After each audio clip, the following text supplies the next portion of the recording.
पिछले 60 वर्षों में आजादी के बाद आप सब जानते हैं, सरकार भी मानती है इस बात को कि जितना विकास हुआ है एलोपैथी चिकित्सा का, जितने डॉक्टर बढ़े हैं, जितनी दवाएं बढ़ी हैं, जितने हॉस्पिटल्स बढ़े हैं, जितनी सुविधाएं बढ़ी हैं, उतनी बीमारियां कई गुना गति से बढ़ गई।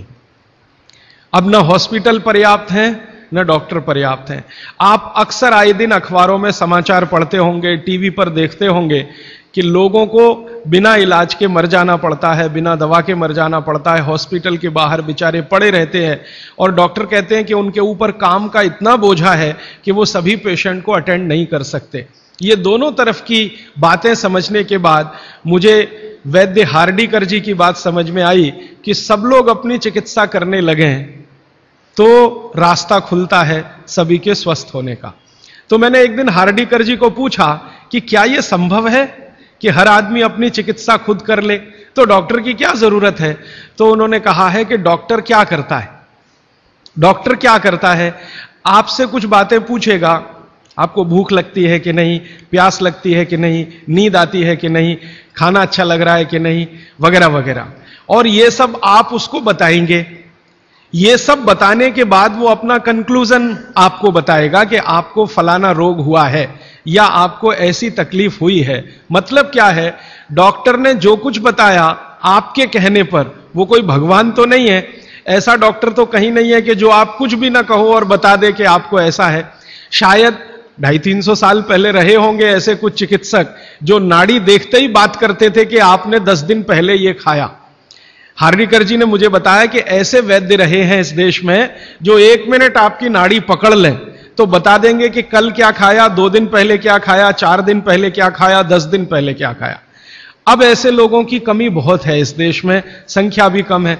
तो हार्डीकर जी ने मुझे कहा कि आप जो बताते हैं डॉक्टर उस पर से अपना तय करता है, लेकिन उसमें भी वो पक्का नहीं होता।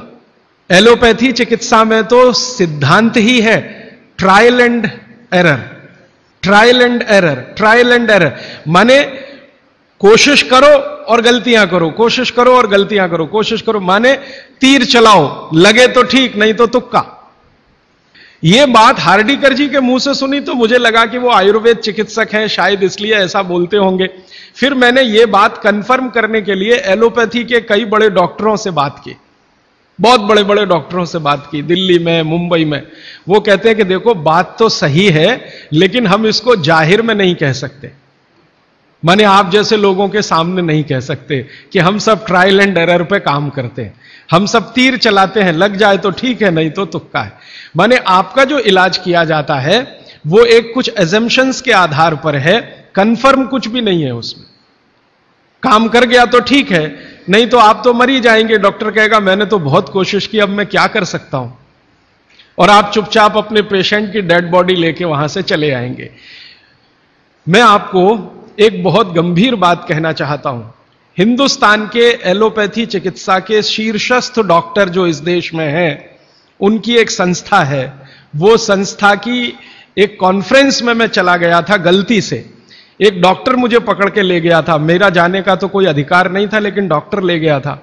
वो कहता था कि तुम सुनना बस बैठ के, हम बात क्या करते हैं, कुछ बोलना नहीं, कुछ कहना नहीं, रिएक्ट नहीं करना, बस सुनना, हम देखो क्या बातें करते हैं। तो उस कॉन्फ्रेंस में 3 दिन में बैठा रहा दिल्ली में। जो बातें होती हैं वो आपको सुना दी जाएं तो आप किसी भी एलोपैथी चिकित्सक के पास नहीं जाएंगे।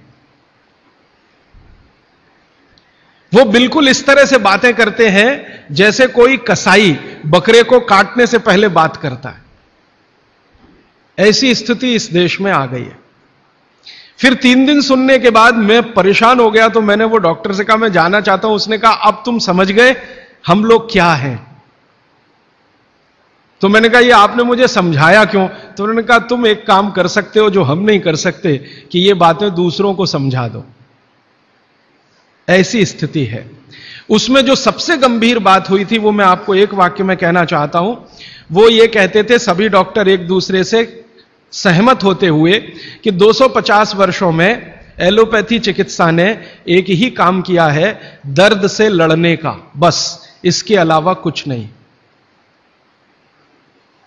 250 वर्षों में एलोपैथी चिकित्सा ने एक ही रिसर्च किया है, एक ही काम किया है, एक ही शोध किया है, वो दर्द से लड़ने का, इसके आगे कुछ नहीं है। और ये बात मैं बहुत घंटों घंटों सोचता रहा, तब जाकर मुझे मन में प्रेरणा हुई कि मुझे तो भारत के लोगों को कुछ और बताने की जरूरत है। तब मैंने हार्डीकर जी को पूछा कि अब मेरे समझ में आया, आप बताइए क्या करना चाहिए।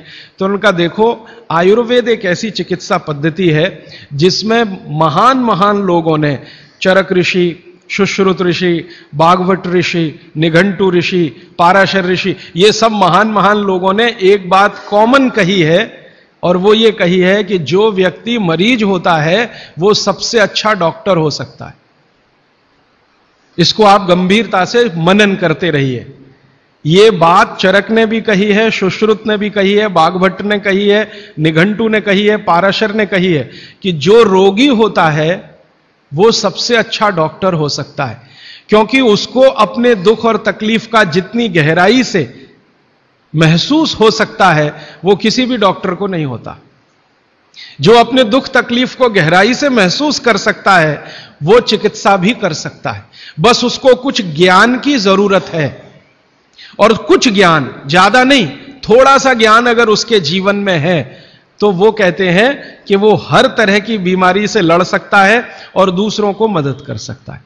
उनके इस वाक्य से मुझे बहुत प्रेरणा हुई कि जो रोगी है वो सबसे अच्छा चिकित्सक हो सकता है। और आयुर्वेद के जितने बड़े पंडित हैं वो भी मानते हैं इस बात को। वो ये कहते हैं कि आयुर्वेद का 85% हिस्सा, ये बात मैं आप सबको बहुत विनम्रता पूर्वक लेकिन गंभीरता से कह रहा हूं, इसको आप कभी भूलिएगा मत। आपके जीवन के स्वास्थ्य और चिकित्सा का 85% हिस्सा इतना सरल और आसान है कि आप स्वयं उसे कर सकते हैं। मात्र 15% हिस्सा ऐसा है जिसमें आपको किसी विशेषज्ञ की मदद की जरूरत पड़ सकती है, मात्र 15%। अगर परसेंटेज में बात किया जाए तो आप जानते हैं 33% पर आदमी पास हो जाता है, और उसके ऊपर सेकंड डिवीजन, थर्ड डिवीजन, और 60 पे तो फर्स्ट डिवीजन होती है, 75% पे तो डिस्टिंक्शन आ जाती है। मैं 85% की बात कर रहा हूं। 85%, 85% चिकित्सा और स्वास्थ्य का हिस्सा ऐसा है जो आप स्वयं अपने जीवन में कर सकते हैं बिना किसी विशेषज्ञ की मदद के। बस 15% हिस्सा है जिसमें किसी विशेषज्ञ की जरूरत है। और आपको मैं एक आगे की बात कहता हूं कि ये जो 15% हिस्सा है आपकी जिंदगी का जिसमें आपको विशेषज्ञ की जरूरत पड़ती है, ये हिस्से में सबसे कम बीमारियां हैं, सबसे कम बीमारियां।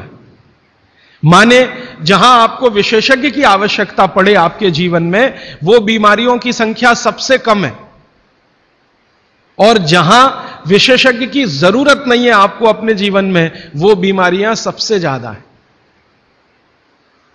इसका माने कि हम 85% तो डॉक्टर हो ही सकते हैं। कंक्लूजन इस बात का यह है। अब आप अगर 85% से और बेहतर डॉक्टर होना चाहते हैं तो बागवट ऋषि कहते हैं कि अपने शरीर को थोड़ा जान लीजिए बस। और वो दूसरी महत्व की बात कहते हैं कि अपने भोजन को पहचान लीजिए।